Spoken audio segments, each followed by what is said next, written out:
তো তোমার কেমন লাগছে গিফটটা পায়? ভালো লাগছে? খুশি? এটা কেমন লাগছে বলো, সত্যি কথা বলবা।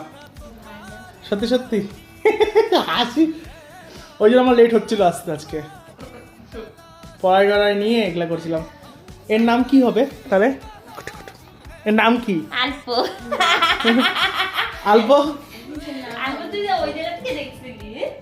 ও যখন গেট খুললো তখন আমি বললাম, আমি তখন জুতা খুলছিলাম না অ্যাকচুয়ালি, আমি তখন হচ্ছে এর প্যাকেটটা খোলার চেষ্টা করলাম, প্যাকেটটা খুলতে পারছিলাম না। তো এখানে এসে খুললাম, যাই হোক, তো হট করে তোমার উপরে হ্যাঁ ভাই দিয়ে দিচ্ছি। এটা কেমন লাগছে তোমার গিফটটা, সারপ্রাইজ গিফট? খাওয়াও, টাকা দাও, খাওয়াও। তো এই সারপ্রাইজ উপলক্ষে তুমি তাহলে মোমো খাওয়া দিও আজকে। তুমি কি পান্ডায় যাচ্ছিলা এটা এরকমই, না অন্য কিছু যাচ্ছিলা? পিকাচুর চোখটা একটু ভালো ছিল না, আমি দেখছি তো, পান্ডাটা আমার দেখে পছন্দ হয়েছে। আর রাস্তায় সবাই দেখে যাচ্ছে পান্ডাটাকে, মানে কোথায় নিয়ে যাচ্ছে, একটা বাচ্চার বার্থডে তো তাই জন্য লোক লজ্জায়। রেয়ানের বাড়ি থেকেও বলছে এই পুতুলটা, তখন একটা বাচ্চার বার্থডে তো তাই জন্য।